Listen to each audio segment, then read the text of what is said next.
Beep, beep, beep, beep. Morning all. How you doing? Right, let's get stuck in straight away because this one I think is very important indeed. So no messing. Like, subscribe, the usual. Okay, this is from CanSG, which is the advisory network on sex and gender, and it's an important one because it is a speech, if you will, that was given by a guy called Mr. Joseph Chrysostom, MBBS, MS, general surgery. He's a doctor. This is gender affirming surgery, a systematic medical deception. You are well aware that I am of the belief that all of this stops for everyone, not just children. And I've said this for a very long time indeed. This sadly confirms my worst fears and the fact that I was right to do so. I'll be interested to hear your take as usual. Links, etc., in the doobries. Please do comment, let me know, share. Let's get this message out there from CanSG and also get the conversation going. Gender affirming surgery, a systematic medical deception. Mr. Joseph Chrysostom, MBBS, MS General Surgery, Fellow of the Royal College of Surgeons, Edinburgh, is a retired associate specialist in A&E. That's accident and emergency, for those of you not in the UK perhaps, working in a university health board in South Wales. His professional interests lie in the emergency initial management and resuscitation of surgical patients and major trauma cases. He is also an advanced trauma life support instructor with the Royal College of Surgeons in London. In other words, this guy knows his onions. So when professionals like this with experience such as Mr. Chrysostom's got are worth listening to. He recently gave evidence about gender-affirming surgery, mastectomy, vaginoplasty, and phalloplasty. Mastectomy is the removal of the breast, vaginoplasty is the creation of a fake vagina, and phalloplasty is the creation of a fake penis. He gave this to a group of parliamentarians. His main criticisms are that these surgeries are based on deception and carry significant risk, and questions, therefore, whether patients can give informed consent. He calls for the surgeries to be suspended pending independent inquiry.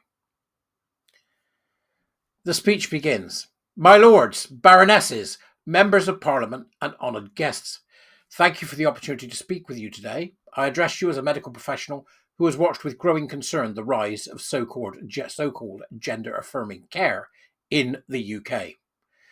Gender-affirming care is a systematic medical deception. There are two deceptions here. But sex can never be changed or reassigned. These operations do not create a vagina or a penis. These irreversible mutilations of healthy young bodies are taking place within the NHS, NHS-funded private hospitals, and they are happening not far away from this parliament. Let me start from the beginning. In our schools, children are being taught that sex is assigned at birth, that gender is fluid, and that a person might be born in the wrong body. These are not scientific statements. They are ideological assertions unsupported by biology or evidence. The truth is, sex is assigned the moment fertilization takes place at the conception and is biologically very evident on the 7th week of the intrauterine life. Sex is registered at birth and not assigned. The conveyor belt of deception begins in the classrooms where children are encouraged to explore gender identity and continues through social transition, referrals to gender clinics and prescriptions for cross-sex hormones, ultimately ending on the operating tables of surgeons. Take vaginoplasty, the most common genital surgery performed on males who identify as female. It is advertised as creating a vagina. That claim is false. All it creates is a deep surgical wound that is lined by skin. The body rightfully recognizes this as a wound and tries to heal it from all directions. To prevent this wound closing off, the patient has to endure painful dilations for the rest of their lives. This surgery can lead to multiple complications, including sepsis, fistulation, and even death. Let me describe to you, in professional and surgical terms, what these procedures entail. What I'm going to describe is a bit graphic in nature and is not for the feeble-minded.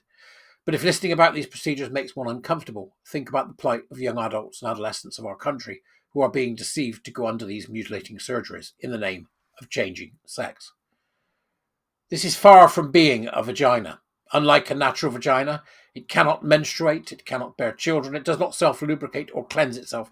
and hence it is prone for infections and necrosis. Now, necrosis, just a word on this, means it'll never heal. Necrosis means dead. It will never heal. The skin never heals. The cells never heal. Necrotic damage. Horrifying that this has been happening to young gay men. Horrifying. There is no cervix, no uterus, no ovaries. This cavity does not possess the lining that provides glycogen to maintain the acidic pH that is required to prevent infections, as in a natural vagina. Therefore, anatomically, physiologically, biochemically, and microbiologically, this is not a vagina. So calling this surgery as a vaginoplasty is a deception. I wish to highlight the complication of recto-neovaginal fistula associated with this operation. This means an abnormal passage has developed between the rectum and the newly created cavity, causes continuous, uncontrolled leakage of feces into the newly created cavity. This condition can lead to septicemia in the immediate post-operative period. To fix this problem, the patient will need to undergo another major surgery that involves creation of a colostomy and dissection in the inflamed perineum to disconnect this new abnormal passage between the rectum and this cavity. Because this rescue operation is very hazardous, some surgeons may opt for a permanent colostomy for these patients to save life. A colostomy, for those of you who don't know, is a bag that collects your waste external to the body. Recently, I have heard of private hospitals offering bilateral orchidectomies as standalone procedures. Bilateral orchidectomy means removal of both testicles. Bilateral orchidectomy leads to severe testosterone depletion in a male body, making the individual prone to atherosclerosis and metabolic syndrome. This is due to profound alterations in cholesterol metabolism. We can expect a tsunami of heart attacks and strokes on these unfortunate castrated individuals within the next decade.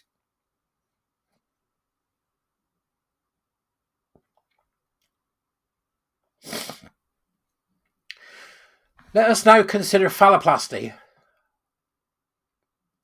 Offered to females identified as male, this procedure involves harvesting a large skin and fat flap, often from the forearm, and rolling it into a tube. That tube is then sewn onto the pubis and described as a penis.